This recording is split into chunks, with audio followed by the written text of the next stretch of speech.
I've always been jealous of people who wear their hearts on their sleeves. I've never been able to react in a normal way. If I'm suddenly frightened, I won't jump or scream. I still feel fear, but it looks like I don't. I've only heavily sobbed 2 times I can remember, and I've never had a bout of laughter that I couldn't stop. This strange, mild manner didn't affect how my family cared for me. However, I found most people were put off by my demeanor. It's caused me to turn away from customer-facing jobs. After drifting from one failed career to the next, I settled on a simple one. I would retrieve bodies, and on the side started to study to become a coroner. Believe it or not, where I live you don't need to have any kind of medical training to cut open dead bodies. However, I still was determined to take classes to fulfill my role. There is a desperate lack of coroners. If I wanted, I could become one and learn on the job.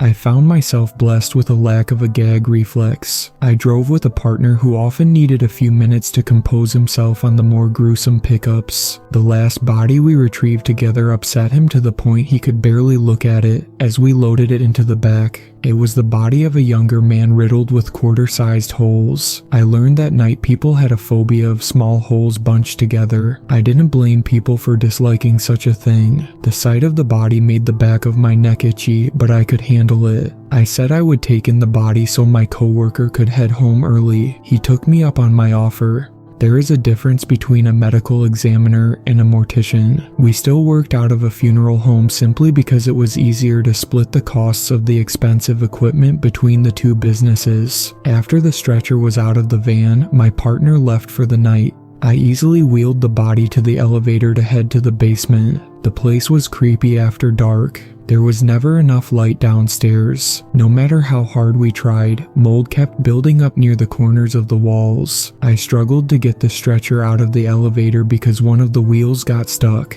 I made one last push, the motion almost causing the body to slip off. I silently apologized to the corpse, then pushed the bag back into place. I could have sworn I felt something move inside the bag. I rubbed my hands against my pants, knowing my mind was just playing tricks on me. I pushed open one of the double doors to get into the autopsy area. A lock on the doors broke a few weeks ago, making it so only one door opened. At one point you could lock both doors from the inside of the room, but if you jiggled the handle enough, you could unlock the only working door. We hadn't gotten any oversized bodies come through, so we didn't bother spending the money to fix it. My boss already finished the previous body we brought in earlier that day. He was just signing the report when I wheeled the newcomer into the middle of the room.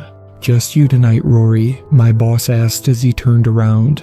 "I can get our client downstairs on my own. It's not a big deal, Mr. Flynn," I replied, not pausing in my task transferring the body to the steel table. "Victor," he corrected. He has been trying to get me to call him by his first name since I started working there. Because he was older than me, it felt a bit disrespectful. I nodded, trying to break my habit. He came over and helped remove the bag. We silently worked together, getting the room prepped for our task. After looking over the body in a better light, I couldn't help but wonder what happened to him. He was found in the middle of the woods, with no ID and rags for clothing. Aside from the holes, there were no other signs of death. Each hole appeared to be so clean I considered a human made the wounds with some sort of tool. But for what purpose? Figuring out the motive behind a crime wasn't our job. We just needed to figure out the cause of death.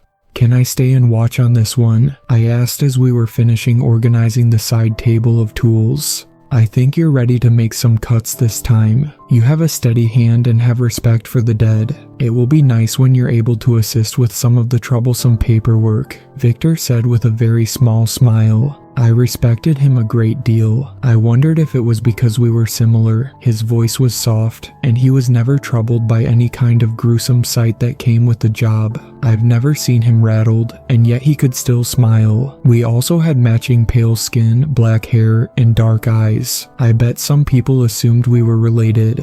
"I'm awful at paperwork. I think they might be all on you," I replied with a shrug, which was the truth. I really hated doing reports.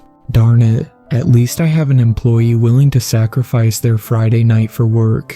I didn't realize it was a Friday. No wonder my coworker wanted to get out of there so fast. I glanced over to watch my boss so carefully arrange the scalpels and tweezers in their proper places. It was like he'd done the same actions 1,000 times before. Even after working here for a while, I didn't know that much about him.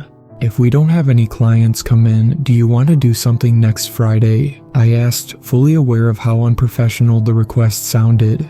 A confused expression came over his face. It was as if no one had ever asked him such a question before. "You're aware I'm old enough to be your father, right?" He said, a smile creeping back onto his face.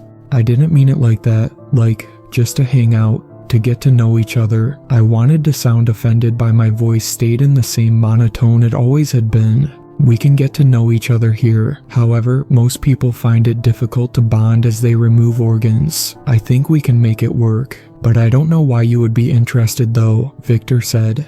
At least he wasn't going to fire me or report me to HR. Did we even have an HR? "I think you need a friend." I gave an honest answer. People may think we were alike, but after working here I knew Victor was different in some ways others may not notice. I couldn't emote the way I wanted. He kept his emotions hidden behind a calm and collected mask. I couldn't shake the feeling he didn't show just how lonely he felt to anyone. I often found myself watching him for an extra second or two through the basement door windows. His expression was much different when he thought he was alone. I've seen his hand go to take off a ring that wasn't there before washing his hands out of habit, along with so many other hints that he didn't have anyone in his life. I wasn't expecting him to accept my offer of friendship so we could keep things professional, but I wanted him to know the offer would always be there.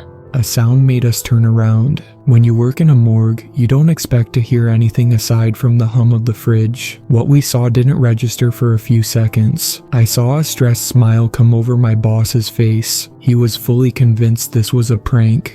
The body I'd brought in sat up. The head slowly turned in our direction, the blank eyes landing on two shocked workers. My boss looked at me expecting I would fess up to a joke. For once, my expressions showed just enough horror to convince me I wasn't behind all of this. I didn't blame him for not thinking this was real. Bodies don't just sit up. Half-rotten ones with countless holes don't move. But whatever made a home inside that flesh does. The corpse reached an arm out, and squirming shapes came to the surface of random holes. I felt stomach acid hit the back of my throat, making me think I would throw up for the first time in my life, for a reason beyond an illness. The small creatures that made their home inside the body crawled out just enough for us to see the worm-like body and a mouth filled with countless teeth. We both reacted far too late.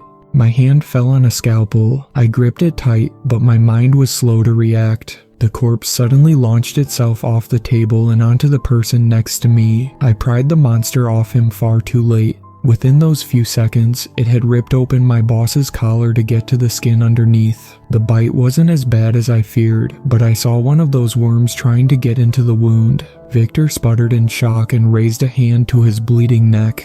I stabbed the scalpel deep into the corpse's temple. I tossed the body aside to go over to remove the worm trying to dig into warm flesh. I had just finished stomping the thing into the cold tile floor when the corpse came at us again, so it didn't follow zombie movie rules, which sucked. We were too cheap to buy rib shears and used garden shears instead. The weight of them was nice in my hands. I kept the attacking monster back long enough for Victor to stumble towards the door.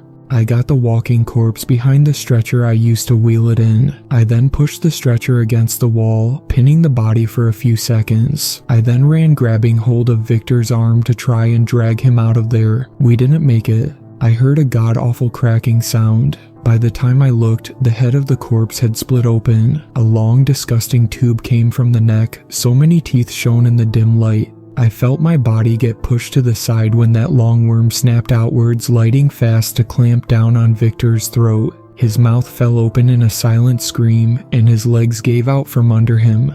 I don't know if the creature was weakened, or if we were just lucky. I pulled off the tube, mentally wincing at the large wound that was left behind. I saw more of those smaller worms wiggling around and infecting a new host. I got him to his feet, and we made it to the door before the tube attacked again. I was forced through the door, and suddenly it was closed behind me. I saw Victor's pale face through the window, a pained smile on his face. "Victor," I shouted at him as I pushed against the door with everything I had.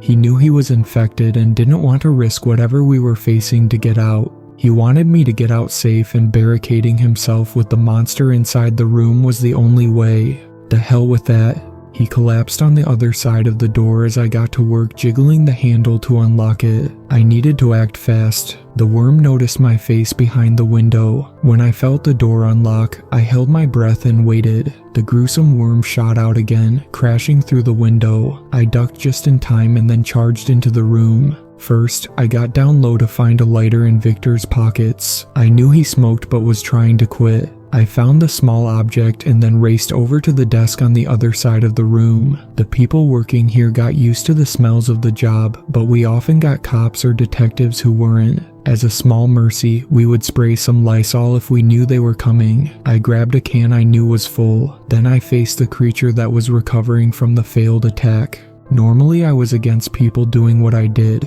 If you held the flame too close to the nozzle, the flames could go back inside the can and explode. Knowing that I kept the lighter far enough away to be a bit safer and created the outcome I wanted.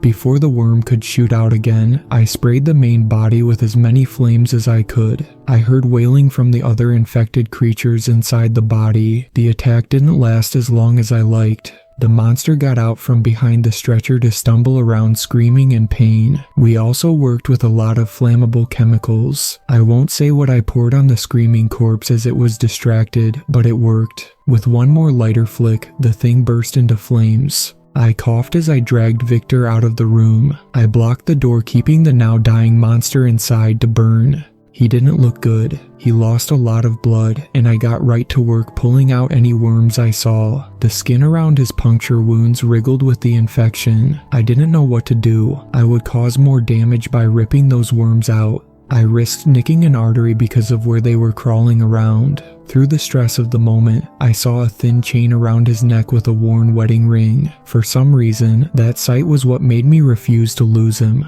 I got as many worms as I could. Then I realized he'd stopped breathing. I needed to deal with that first. Thank God I recently redid my CPR course. I know most people wouldn't dare give mouth-to-mouth to someone he had just been infected with who knows what, but I wasn't thinking straight. I just wanted him to live. CPR is hard on the body. I didn't know if it had been a minute or an hour. Sweat already stung my eyes as I silently begged him to breathe again. I went from begging to telling him to come back. I couldn't explain why I became so sure Victor would open his eyes again. It was like I told the universe that it wasn't his time, and it listened. I was scared as hell when the infected corpse sat up, and yet I wasn't scared for Victor. A sharp, hot pain came from my hands in the middle of compressions. It was as if an electrical current came from my chest to travel into his. After the feeling disappeared, Victor started to cough. His body jerked as his back arched. I grabbed a hold of his head and laced my fingers behind it to cushion his skull from slamming into the hard ground. I didn't force him to stay still, unsure if that would harm him more. I just didn't want him to smash his head open as he thrashed around. The bloody wound on his neck wriggled, and to my shock, slowly started to heal. When he finally fell still, the wound scarred over and his breathing returned to normal.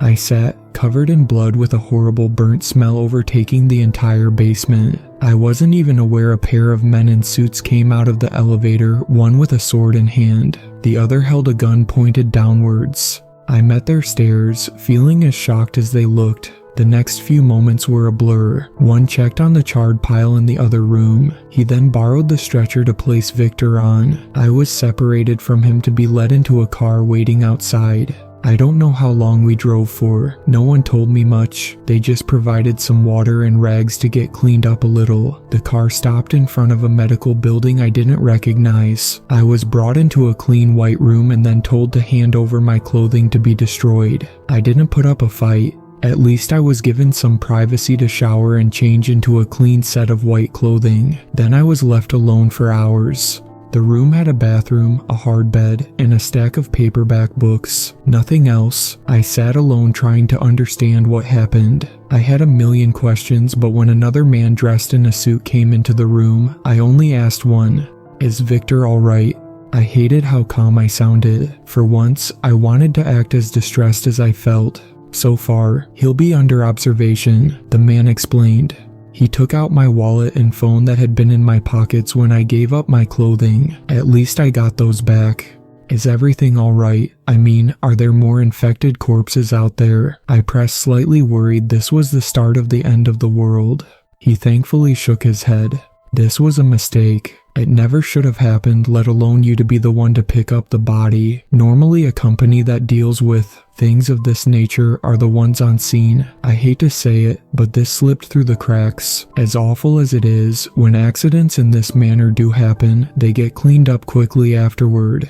His suit looked perfect along with his styled black hair. He looked like the ideal image of a secret agent. He hinted at the fact this sort of thing happened often enough for an entire company with agents to deal with it to exist. At that moment, I didn't care about the fact monsters were real. So, 2 people nearly dying counts as a quick cleanup. Is Victor just a mistake? Again, I hated just how calm my voice sounded. On the inside, my chest was hot from rage. The man's face dropped. He lost his tough agent mask and I felt bad snapping at him. If it was up to him, there would be no mistakes. For some reason, they couldn't fully avoid others getting hurt. You're right to be upset. We should have caught on to this before it reached you. We'll be providing Mr. Flynn as much care as needed. I thanked him for that news, but I didn't apologize for my words. Since I was cleared to go, he led me outside to a waiting car. There were no threats to not tell others what happened, nor did he say what company he worked for. I got home that night with so many questions but was too exhausted to think about them. I didn't go to work for 2 days. The cover-up story was there had been a gas leak. On the second day, an unknown number called. I answered it hoping it was news about how my boss was doing. When they said he was doing well, I pressed to be able to go and see him. After a bit of back and forth, they agreed to send another car. The other medical building was 2 hours away. I didn't mind. I needed to sign in and somehow it didn't feel like a top secret government building. The same agent as the other night met me at the door. He filled me in a little as we made our way down to Victor's room. Seeing him may be hard on you. He won't be the same as before. Normally the infection takes over the body so it can multiply inside. For some reason, the worms fused with his body creating, well, something we've never seen before. His brain was affected. He doesn't seem to remember much. The doctors thought it would be good to have a familiar face with him. However, the agent stopped speaking. We stood outside the room and yet he didn't open the door just yet. My stomach turned waiting for the rest of the conversation. We cannot guarantee your safety. He may lash out searching for food, he warned. I nodded my head. I was a bit scared of what I was going to see inside that room. I refused to let myself give in to that fear. When the agent knew I was fully aware of the risk, he opened the door to let me inside. Victor looked awful. His face was pale with bags under his eyes. His black hair was limp and unbrushed. He had a small tray on his bed with some small squares of colored paper. A few crumpled balls on the floor showed how he failed to fold the paper into whatever he wanted to make. I slowly walked over, pausing a few steps away.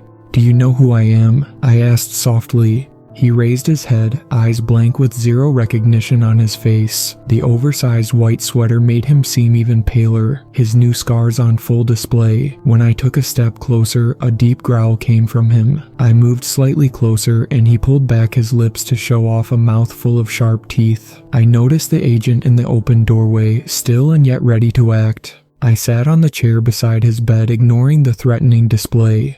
"I don't know how to fold a crane either. Let's learn how together. I think you need a friend," I said as I reached over to the paper with the folding instructions. I expected him to snap at my hand being so close. The growling died down and a human expression came back to his face. He watched as I picked up a colored paper to get started with. The one in his hand was wrinkled.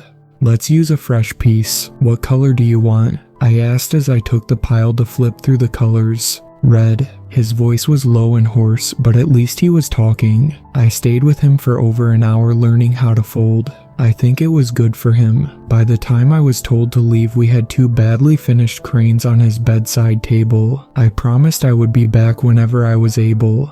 It felt wrong to leave him behind. He shouldn't be in this state. None of this should have happened.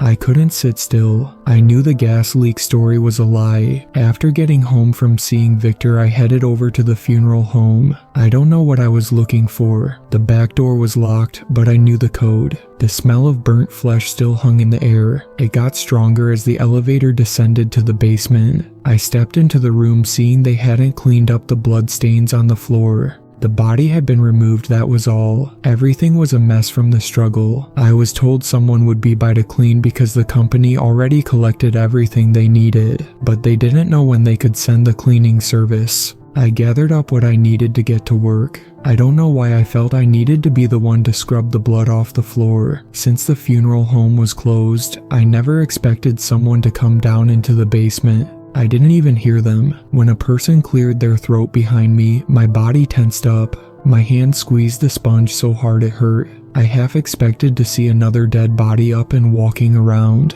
That would have been more believable compared to who I saw. A very short man looked down at me. I didn't recognize him and thought it was strange he was wearing pieces of a costume. When he took a step to better see what I was doing, I realized his tall rabbit ears and feet were real. I am Lupa, the office supervisor for the corporation. I wanted to meet with you personally to apologize for what happened, but you were not at home, he said. His deep voice did not match his appearance. He wore a professional brown vest over a button-up shirt. His dress pants stopped at the knees to let his rabbit legs move freely. He even had a tail that I very much wanted to touch. I didn't let my expression show my intentions. I think Victor is the one you should apologize to, I replied, standing up to address him.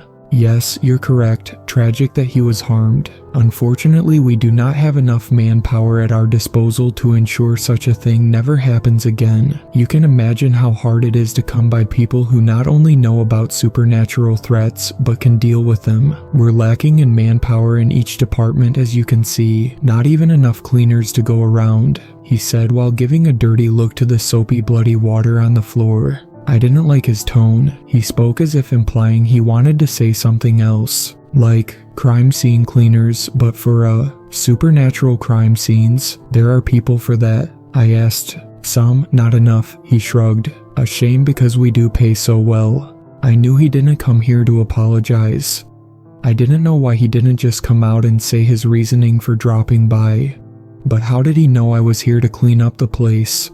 Did he want to offer me any kind of job, but didn't care what I did? Were they desperate for people they were willing to let me do any kind of job for them? So, you're saying there are a few job openings. I'm currently out of work right now. My boss is in the hospital. Do I need to submit a resume? Lupa smiled at my words. For a cute rabbit man, he really creeped me out. There was something dark hidden behind his expression. No need for such a thing. We already know everything about you. I'll send over the information for you to approve of. I warn you, this job can have some dangers. Of course, we compensate well because of that. Any job that deals with cleaning up blood or other body fluids is a hazard, not to mention the mental toll of seeing the outcome of what happens to a body in these scenes. Instead of dealing with just normal murders or bodies rotting alone, I would see the aftermath of a supernatural attack. This wasn't a job for any sane or rational person. Alright, I'll finish up cleaning this and then I can look over the job information. I nodded. Another somewhat sinister smile came from Lupa. He thanked me and then headed on his way. I really shouldn't be sticking my nose into danger. I got lucky getting out alive after an encounter with one monster, but I was only cleaning up messes. How dangerous could it be? A job is a job, no matter how frightening or life-threatening it may be. At least I somewhere knew what I was getting into. As I cleaned for hours that night, I wasn't aware of what nightmares waited for me from accepting this job offer.